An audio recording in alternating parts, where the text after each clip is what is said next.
Today we are going to take a look at another horrible case with you. If a girl's internet pack hadn't run out that day, perhaps I wouldn't even be narrating this murder case documentary to you. But sometimes fate plays a significant role in all our lives, and maybe her destiny had written such a tragic end for her just as she met. This story is set in Aligarh, a city in the northern Indian state of Uttar Pradesh in October 2021.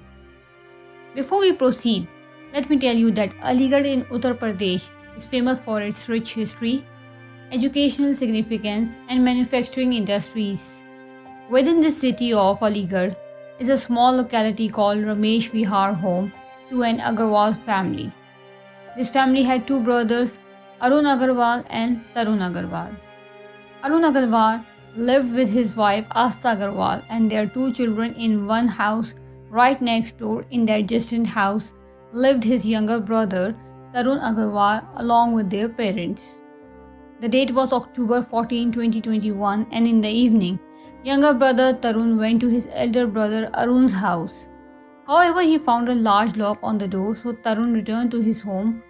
The next morning on October 15, Tarun went back to Arun's house but saw that the door was still locked. After returning home on October 14, Tarun had tried calling both his brother and sister-in-law, Astha Agarwal, but neither of them answered. On October 15, when Tarun visited Arun's house again, he decided to call Astha's this time. He heard Astha's phone ringing from inside the house. This made Tarun anxious and he was forced to use the spare key he had. In reality, Tarun had a duplicate key to Arun's house, just as Arun had a duplicate key to Tarun's house. But as soon as Tarun opened the door and went inside, he let out a scream.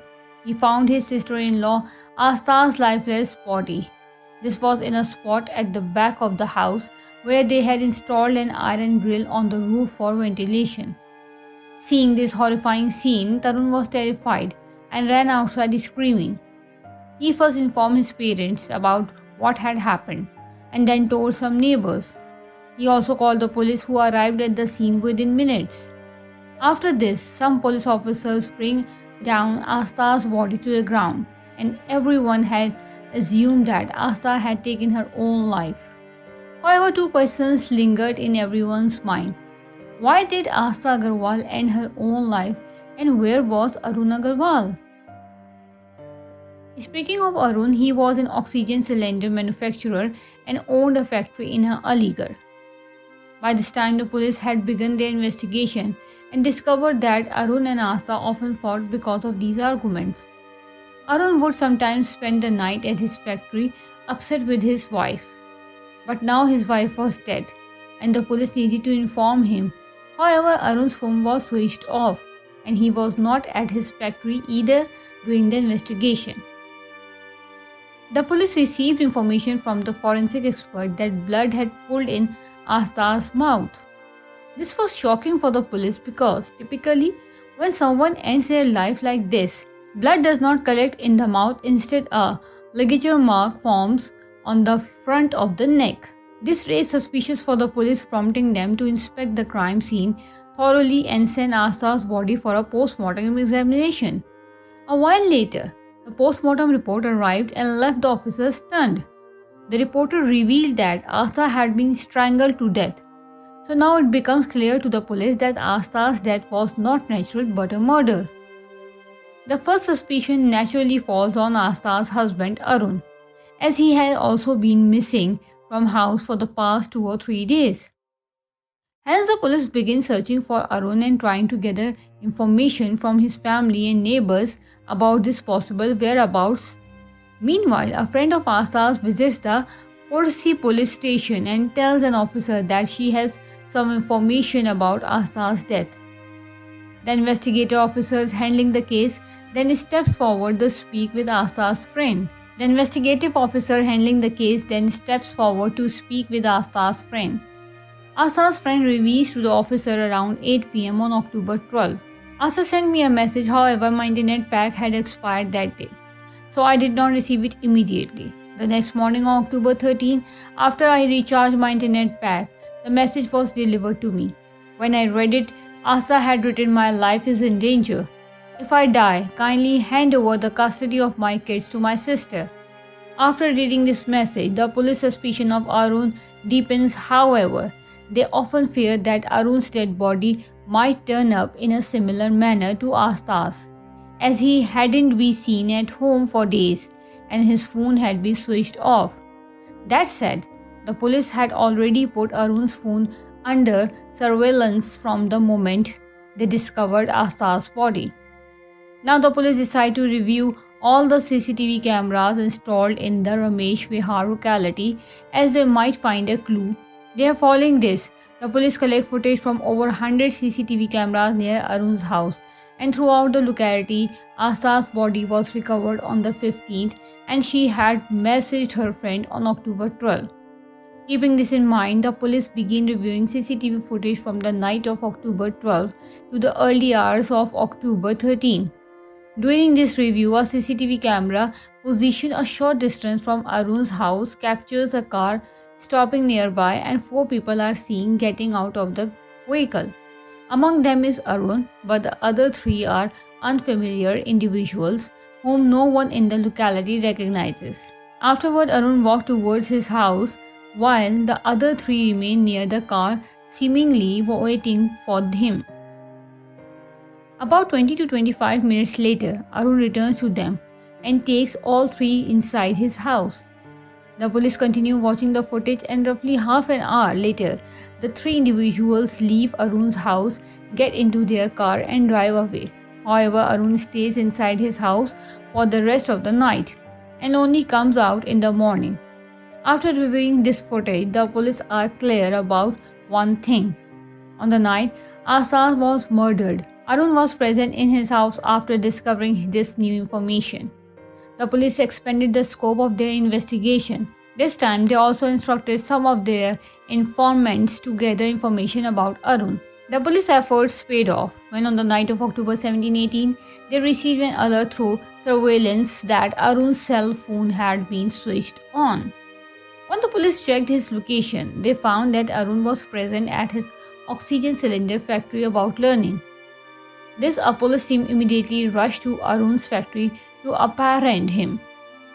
When the team arrived, Arun was just about to leave the premises, but the police managed to catch him. However, Arun's behavior seemed completely normal. He repeatedly asked the police, "Why are you arresting me? What have I done wrong?" At the police station, Arun was interrogated about Astha's death. Initially, he claimed to have no knowledge of her demise. However, when the police showed him CCTV footage, Arun broke down, realizing that his lies had been exposed.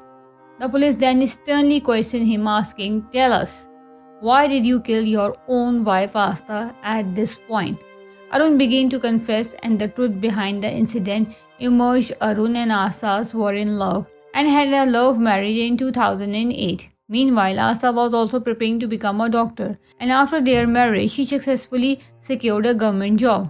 In 2011, after their marriage, Astha gave birth to a son besides him.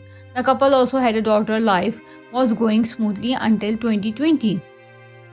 When Arun began to suspect that Astha was talking to another man on the phone, this suspicion led to multiple arguments between the two. In turn, Astha accused Arun of having a girlfriend outside the home. Since 2020, these accusations and fights had become a recurring issue for the couple. However, between these conflicts, they would occasionally reconcile and live like a happy husband and wife. Finally, on September 28, 2021, Arun caught Astha talking to another man on the phone. Seeing his enraged Arun, leading to another heated argument between the two. Later that night, after the fight had subsided, Astha made a phone call and her friend arrived at their home. Arun later told the police that his friend of Astha assaulted him that night. Arun felt deeply humiliated. Not only was his wife talking to another man, but that man also came into his house and beat him up. After his incident, Arun stormed out of the house in anger. He went to his factory trying to sleep, but sleep eluded him. He kept thinking about how to avenge the humiliation, but was unsure of what to do next. At this point, a security guard from Arun's factory named Vikas approaches Arun and asks him why he seems troubled. Arun then confides in Vikas, saying, "My wife talked to another man on the phone every day, and today that man even entered my house and beat me up. But now I am determined to take revenge at any cost." Hearing this, Vikas deeply saddened and suggests to Arun, "If your wife is not listening to you, you should have her killed." Vikas has mentioned two contract killers named Ashok and Pawan. Listening to this, Arun decides to hire these contract killers to murder his wife. Arun contacts the contract killers and the deal is finalized for 1 lakh Indian rupees, which is roughly 1,180 US dollars. Arun pays the killers 60,000 rupees in advance and promises to pay the remaining amount after the murder of his wife. On the evening of October 12, Arun arrives at his home with the security guard Vikas and the two contract killers. First, Arun gets out of the car and goes into the house, since it was only 8 p.m. Both his children were still at their tuition class. Arun tells the tuition teacher, "Our whole family needs to go out today, so you should leave for home now." In response, the tuition teacher says, "As you wish, but let me give the kids their homework before I leave here." Arun has to wait for another 10 minutes as soon as the children's tuition teacher leaves his house. Arun immediately takes his two children to another room. After this, he calls Vikas, Pawan and Ashok inside his house and turns up the TV volume.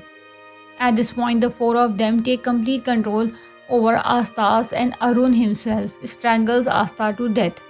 However, they knew that if they left Astha's body as it was, they would quickly be caught. Because of this, they decided to make her death appear as though Astha had taken her own life.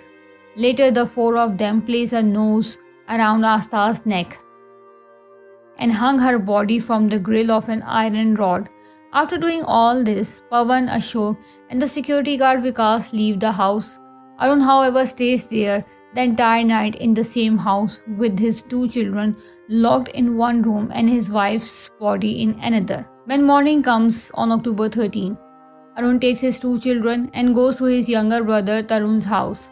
There, Arun tells his brother, "Now you keep my children with you for a few days because I was fed up with Astha and that's why I killed her for this reason. I won't return home for a few days, but I need you to do a small favor. Go to my house this evening, see Astha's body and start screaming loudly. People will gather and the police will also come, but everyone will believe you that Astha took her own life." Now, under the influence of his older brother, Tarun goes to Arun's house on the evening of October 13. However, at that moment, Tarun does not have the courage to cause any commotion there. Because of this, he returns home that night and spends October 14 lost in thought. But the next morning on October 15, he enters Arun's house and pretends to be shocked upon seeing Astha's dead body. However, in the end, Tarun's lies are also uncovered and the police arrest Arun, Vikas, Ashok, Pawan and Tarun. In this case, Astha's friend had an active internet pack on her phone and received the message Astha had sent. She might have been able to contact Astha in time. She could have asked Astha who was threatening her and perhaps Astha would have shared everything with her. But fate wasn't on Astha's side. The message was delivered a day later after Astha's had already been murdered. The case dragged on in court for 3 years, and after examining all the evidence and listening to the testimony of Astha's older son, the court found Arun and the two contract killers, Pawan and Ashok, guilty. On May 15, 2024, they were sentenced to life imprisonment. However, the court acquitted the other two accused, Tarun and Vikas, due to a lack of evidence. The shocking part of this case is that when Astha's older son stood in court and testified against his own father, he was only 10 years old. In court, he revealed that on the night his mother was murdered, he saw his father take 3 strangers into her room, but they turned up the volume on the TV and killed his mother. The boy also shared that before dying, his mother cried out for help multiple times, but his father showed no mercy. He even stated that before Arun left to drop him and his sister off at Arun's place. He saw his mother's body lifeless in the room. Witnessing such a horrifying scene at such a young age would likely to leave a permanent scar on this memory for the rest of his life. So guys, with that, the Astha Agarwal murder case comes to an end right here. If you appreciate our efforts, like and share this video. If you haven't subscribed, do so now. Thank you.